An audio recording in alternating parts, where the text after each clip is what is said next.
knowing Earl Blumenauer, there's no way he could have gotten through his speech without talking about the gas tax. That's Earl Blumenauer. And for those of you playing bingo, investor-state relations, investor-state relations, investor-state relations. So, yeah, what's that one? Okay, we're out of control on this one, so, okay. We'll take another selfie and see how that one turns out. So, back in 2009, I had the honor of accepting WITA's award, and it was an honor at the time. You may remember we had 3 important trade agreements ready for congressional consideration: Colombia, Panama, and South Korea. But Washington was dragging its feet, even though our nation desperately needed to seize these opportunities to grow our economy in the midst of a recession. And as we all know, those 3 trade agreements, with the help of everyone in this room, finally made it across the finish line. And our next honoree, Congressman Dave Reichert, had a lot to do with that, especially the agreement with South Korea. You know, the early years of this administration saw a rise in protectionism around the country as well. America benched itself from the playing field while many of our competitors just raced ahead. But where Dave was so effective was in making clear that it's not just enough to buy American, we have to sell American too. And to sell American, we have to go where 95% of the world's customers are outside the United States. Through his leadership, Dave was a pivotal figure in helping to quell protectionist instincts during the recession and to prove that trade is instrumental to our economic success and leadership. And thanks to his efforts, we were able to shift the focus towards securing good trade deals for U.S. workers and consumers that would open up more global markets to American-made goods. So in 2011, we finally passed those 3 agreements. Today, he serves as chairman of the Ways and Means Subcommittee on Trade, one of the most influential posts in Congress, and I can think of no person better to hold that job. He is a fierce leader on trade. He was instrumental in standing up for TPA last summer. He also successfully led the effort to extend and reform trade adjustment assistance, making this program that provides benefits to workers affected by trade more effective and more accountable. And while Dave recognizes the importance of selling American because it creates jobs and reduces prices, he also knows it's our responsibility to look out for families and communities here at home if they happen to be affected by trade. This balanced perspective is what makes Dave Reichert such an outstanding leader on trade. He knows that America can't compete, succeed, and win if we're playing defense in the global marketplace. We have to go on offense. I can tell you personally, anytime we've needed a champion on trade, Dave has always stepped forward. He's been one of the first to step up and defend the importance of trade from the very first day he arrived in Congress. He hasn't done this because it's the easy thing to do or the popular thing to do. In fact, it's often been very difficult, but he knows it's the right thing to do. And for that, we are all grateful. Ladies and gentlemen, please join me in showing sincere gratitude to my friend and a trade champion, Congressman David Reichert.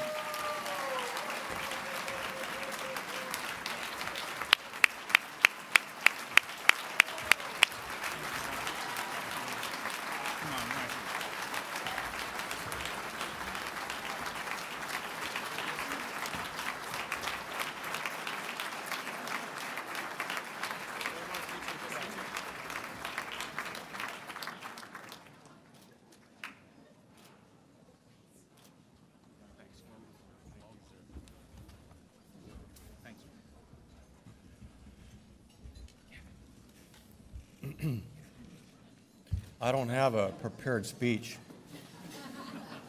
Bingo. Hey, so I really am honored by this award that you've presented me tonight, but I can't accept all the credit for all the things that Kevin said. Natalie?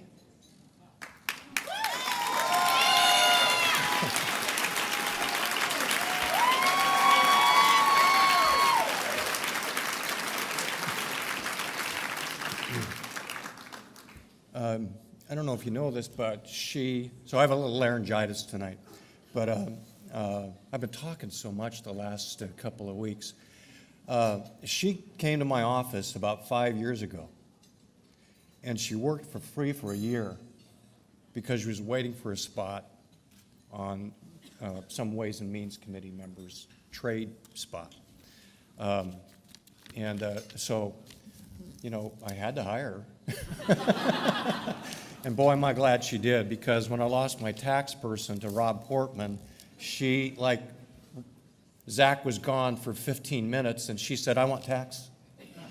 And so she does my tax and trade stuff. She's been with me now for 5 years. My legislative director's in the audience. She's been with me almost 12 years and has helped Lindsay.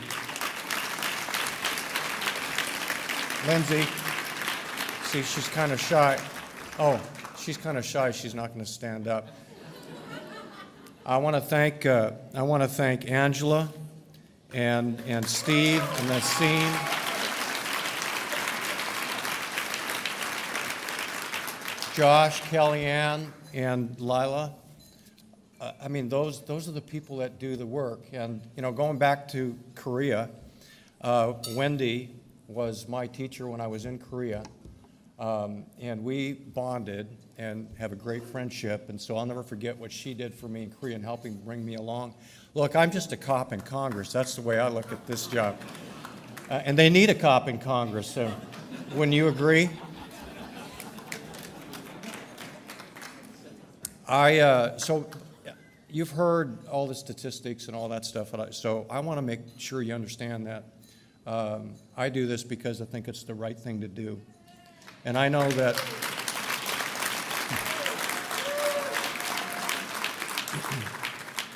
Earl does too, and you heard him speak very, very eloquently on his positions and his passion to help make America great and help create jobs here in America. And I am proud to be with you here tonight, Earl, and share this honor with you. I want to give special thanks to Kevin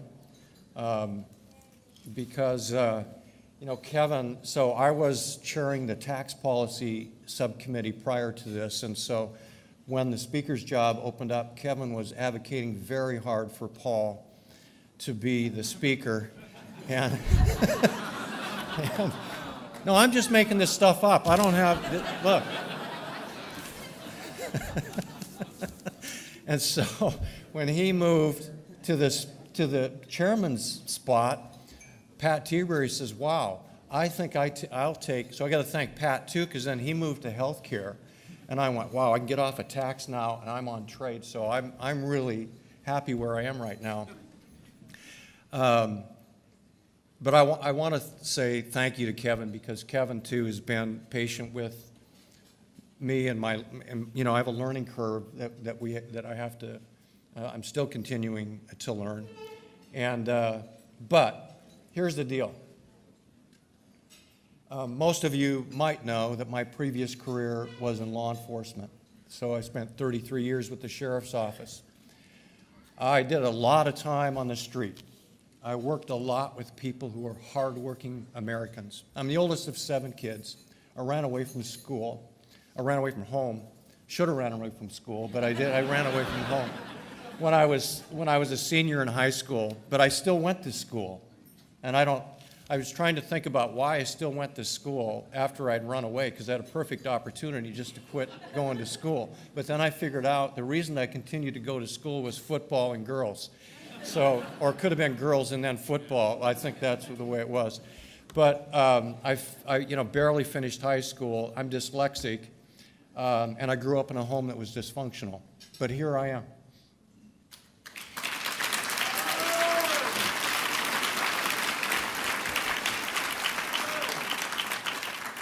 I worked on a case that you might be familiar with called the Green River serial murder case. I started that case when I was 31 years old. I finally arrested the guy with a great team when I was 50. 19 years. He killed probably 60 to 70 people. He pled guilty to 49, and we closed 51 cases. That took me 19 years. Now, It was just, the reason I mentioned that, it was a team effort, and we never gave up. Never gave up. And during that case, we met people who were employed, unemployed, on the street, homeless, alcohol addicted, drug addicted. I've been in the poorest of the poorest homes and the wealthiest of the wealthy. I've seen the whole spectrum. And I've seen how trade, it might sound corny, but I've seen how trade has created jobs for people who need those jobs. And when they don't have opportunities, when they don't have opportunities for education, now when you talk about the future, they're going to need to be ready for the new jobs that Earl talked about, that Kevin talked about, those tech jobs that the Secretary talked about, those jobs in that digital world that we just had a hearing on this past week. Those are the people that trade really helps, and that is the message that we need to get out. But the other part of telling you that story is that we never give up. It took us 19 years. This is not going to take us 19 years. I hope. Because I won't be here. I can promise you that. And if I am, I still, one of the things I couldn't figure out when the awards were being handed out earlier, I really thought Kevin was going to get the best hair deal. But it was between me or him. I wanted to share a couple stories with you. So, everybody's telling us that trade is dead, that TPP is dead. Look, you know the benefits. I don't have to go through all of that again, but I want to give you a little bit of hope. Right, we're hearing that, right? I had a reporter come up to me the other day and said, I'm writing an obituary on TPP. Yeah. She's not in this room. Are you? Raise your hand, please. TPP is not dead.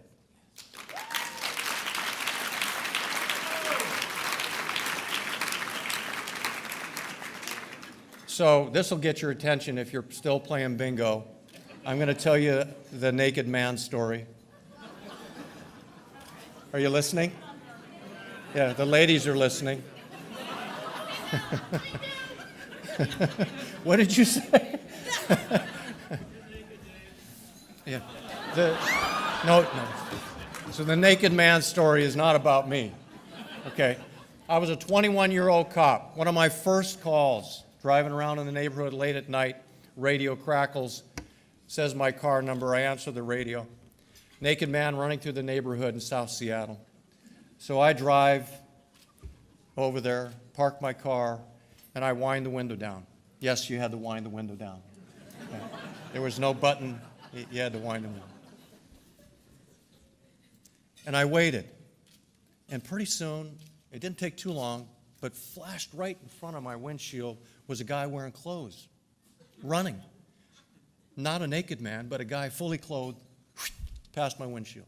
A few seconds later, here comes the naked man.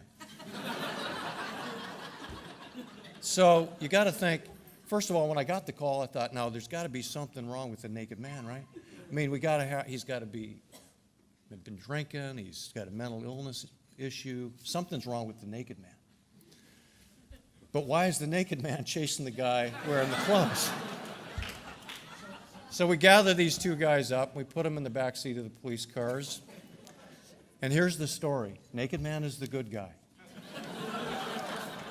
Naked man came home from work, jumped in the shower, was going to have dinner.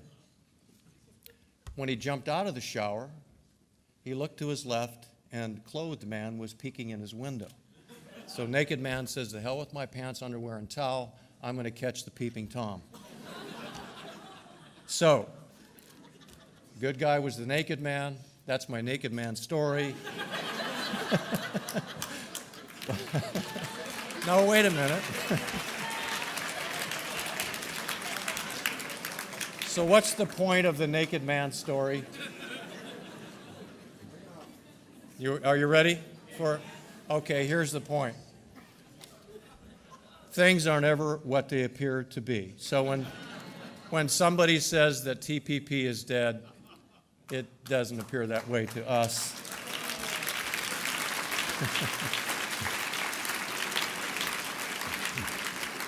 Okay, one last story, and this one will give you, that made you laugh, this will give you hope. So my son now, youngest son, is 39 years old. But when he was 9 years old, he was following me around the backyard, wanting to mow the lawn. Funny thing, though, when he turned 16, all he wanted was the keys to the car and disappear. But this day, the hottest day, the only hot day in Western Washington, that was our summer. That one day, I was mowing the lawn, and Dan was walking behind me and tugging on my shirt. He says, "Dad, let me mow the lawn. I can do it. Let me mow the lawn. I'm a big boy now. Let me mow the lawn." And I said, "No, son, you're not old enough yet." My wife yelled at me from the kitchen window, "You have a phone call." Turned off the lawnmower, and Dan is still pestering me to mow the lawn. So I said, "Okay, if you can start the lawnmower, you can mow that lawn," knowing that this old piece of junk, he was never going to get it started. I went in, answered the phone, watching my son try to start the lawnmower, pulling. And by the way, back then, for you millennials, the phone was connected to the wall. So I was stuck in the kitchen, connected to the wall, looking out the window. And my son is tugging away at this rope, pulling and tugging and pulling, and sweat is just coming down. He is not going to give up, just like you're not going to give up. He would not give up. And finally, he's exhausted. And he just kind of stands back. And this is when I knew that I'd done something right in raising my kids. He stepped back from the lawnmower and he went like this. And you could see his lips move, and he said, "Dear God, please let this lawnmower start." And I'm not kidding you. He bent over, pulled the rope, and guess what? That lawnmower started. And I said, "You know what? If God wants him to mow the lawn, I'm not."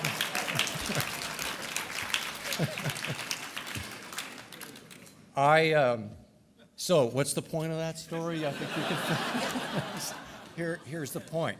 Look, it's all about hope. It's all about hope. This is what this room is about. You're about hope for the future of our kids. This is a 9-year-old boy, and remember back when you were 9 years old, if you can. 9 years old, and you had hopes and dreams, and you believed in your parents, you believed in your grandparents, you believed in your country. You had faith in your parents that they were going to protect you and take care of you. You had faith in your grandparents and your family and your brothers and sisters. You are the hope for the future. You are.